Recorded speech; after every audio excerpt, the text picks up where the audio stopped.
I wake up in the middle of the night and I hear the wind blowing when it's not supposed to be blowing, or I hear the rain pounding off the side of the house. It is a little bit scary that people don't understand the nature of that hazard. 14 feet deep, doing 57 miles an hour across Egan Drive, carrying the hotel. That's a 300-year event.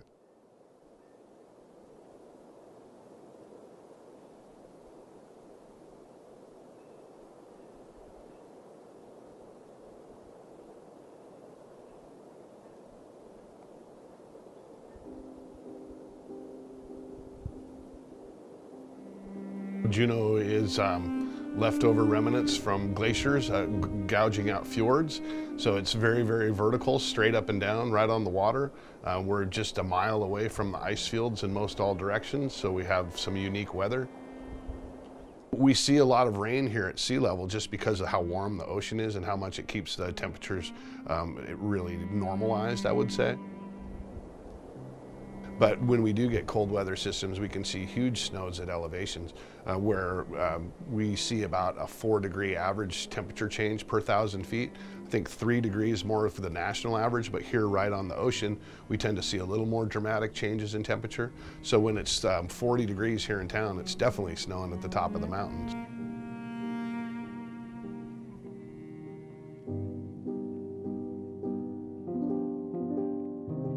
You can live downtown where half the year it's rather pleasant. It's sometimes it seems a bit rainier. But in the wintertime, you should be prepared for hurricane force winds from time to time.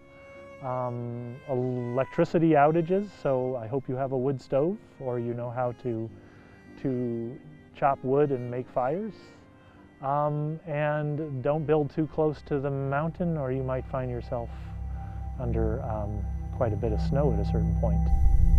Oh my God.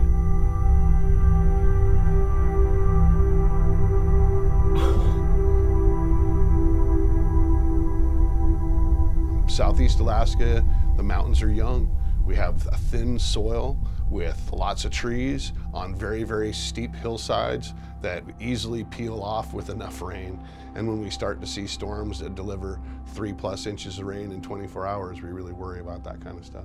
So Juneau is famous for the beautiful pictures we see of avalanches around our community. And fortunately, in the long, long time, those have not had homes and buildings associated with them.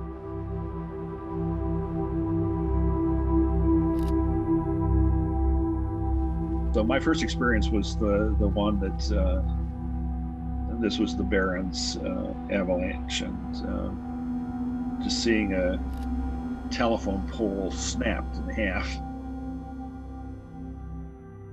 That's the first time I think I was conscious of the power of avalanche. I would say it's my first-hand encounter with it, and the amazing thing, nobody injured or killed.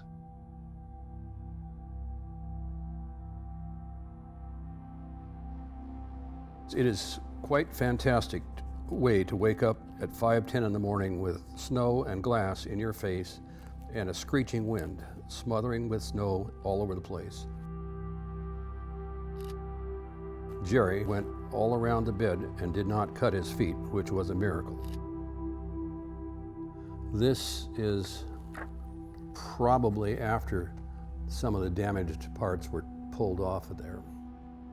My Aunt Bonnie and Uncle Jerry lived here in 1948 and left in 1968. And it was during their time here that a freak avalanche occurred on the Highlands, or above the Highlands, that damaged their house. So they have a personal avalanche story to tell. And my aunt tells it rather well in a letter that she sent to my parents in 1962. She says, "We really have always thought we were quite safe from snow slides at our end of the street. We still feel that way as the slides always deflect about 500 yards above the house and head to the south instead of the north. We hadn't thought about the cyclonic winds when conditions are just right, and that's what happened. The snow didn't hit their house. It was the wind that was snow driven that hit their house. We have slides all winter from the mountains behind us, so haven't worried about them. We feel this was just a freakish wind. So they bought their house knowing that there was a snowfield above them. You look at the bank transaction records and there's a pile of them. I don't know why she kept that, but there's no indication of a threat from avalanche. Today we know that the entire Highlands area is under threat.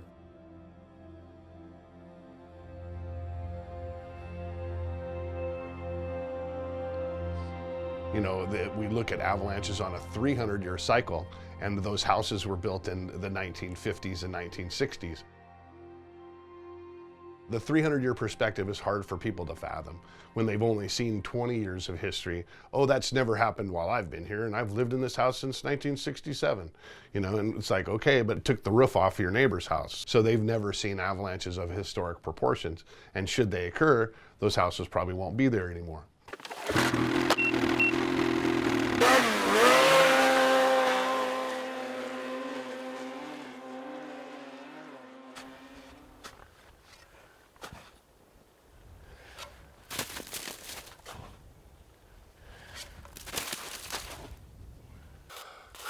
And there's a weakler right there. Okay, so we just said minor, more major, more major. So we'll mark them.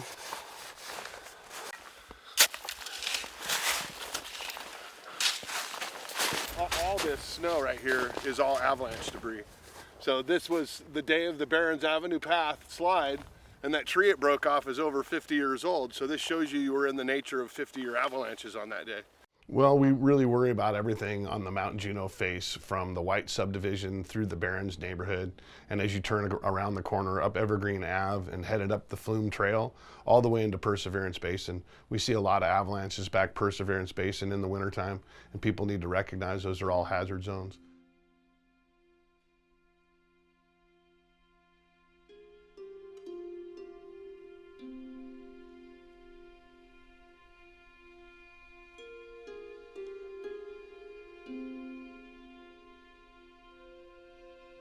Juneau has a tremendous amount of microclimates. I mean, the difference in rain between downtown and the valley is 100%, and the difference between downtown and the mountaintops is another 100%.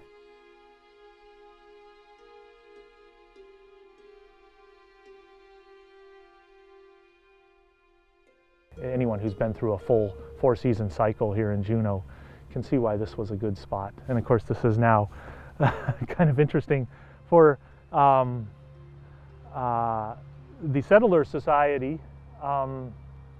This is now prime real estate out here. I have 3 names. My English name is Sorrel Goodwin. My Tlingit name is Yashkanda Etz, and my Hebrew name is Moshe Ben Sar. I am Yachteh Hit from the Big Dipper House, Aquan, the Big Dipper House. I am currently at what used to be our mother village site here in what is now known as Auk Bay.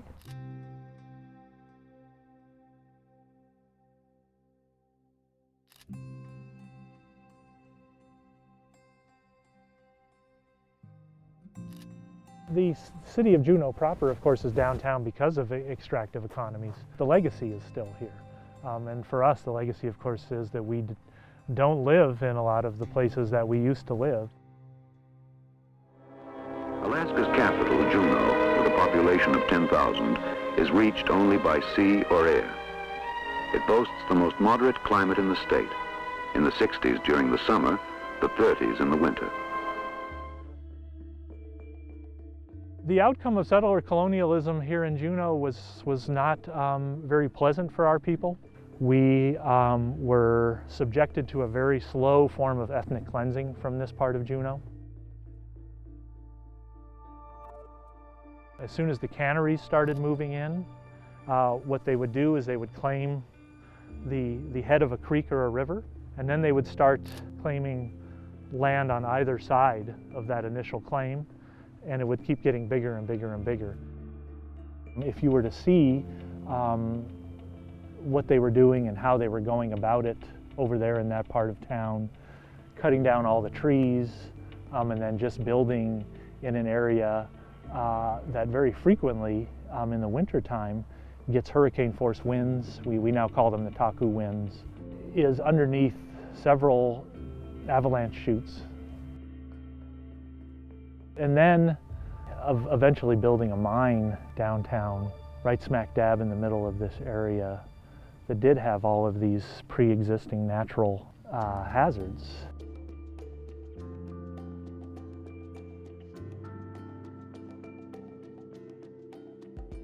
I think we were a bit perplexed at the time to see that was going to become the permanent year-round home for most of the residents of Juneau. It can get quite unpleasant there in the wintertime, and if you don't know what you're doing, you can very easily meet your demise in a variety of ways.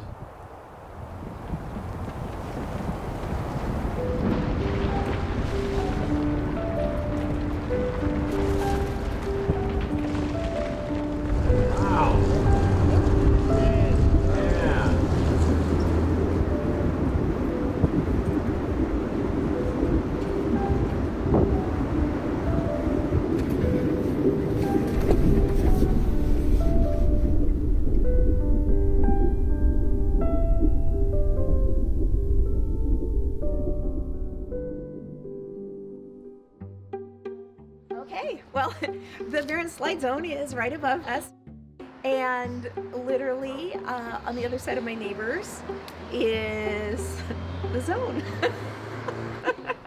My name is Catherine Sayer. I was born and raised here. My great-great-great-grandfather is Richard T. Harris, who was one of the founders of Juneau with Joe Juneau. No, and I'll tell you why we bought this house. You can walk inside, the dogs are downstairs. I will tell, when you walk into my living room, this is why I bought the house. I just remember avalanches coming down through Basin Road and up over the top and causing whiteouts downtown, because I grew up on Star Hill, so I remember a big one there when I was young because my grandparents lived up there. The Barrons Avenue one I am aware of because I live on Barrons Avenue, and I think everybody who lived here very long at all knows the stories about it. It needed a lot of work. When we first moved in here, you could literally feel the wind. Yeah, when we bought this, there were trees out there, but not anymore. There was only 12 houses on the market in our price range. It was a very tight market at the time, and 3 of those 12 houses were on this street on Barrons Avenue, so I had a 1 in 4 chance of buying a house on this street. We started narrowing them down, and the house that we purchased was kind of it was the best of what we had to work with, and so we really just went, you know what, this is the best of what we've got, and so we're buying it. So yeah, now room by room we've worked our way through the house, and yeah, and I love it, but I'm not, I'm not do or die over it. I was really happy to see when we called for evacuations earlier this year. I went around from house to house and I knocked on everybody's doors and I asked people if they were aware of the dangers, if they knew about the evacuation requests. A great number of people in those areas had already packed up and left. We pulled our RV out of storage and bundled up our dogs, and we took our RV, went down to Centennial Hall parking lot where they had set up the Red Cross. I think people were very understanding of the dangers because they knew when they bought and moved into those areas what they were getting into. But obviously everybody's got to make educated decisions. You know, we find that the homes in the avalanche zone don't really sell for a lot different prices than homes outside the avalanche zone.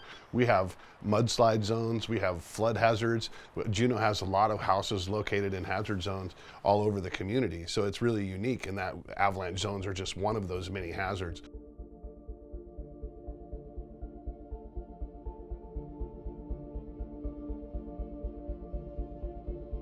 Community planning in the wrong areas, or in areas that are historically bad places to start planning a community and erecting a community.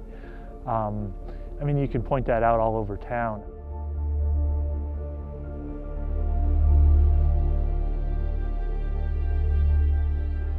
If you drive a couple miles, you'll come to Mendenhall River.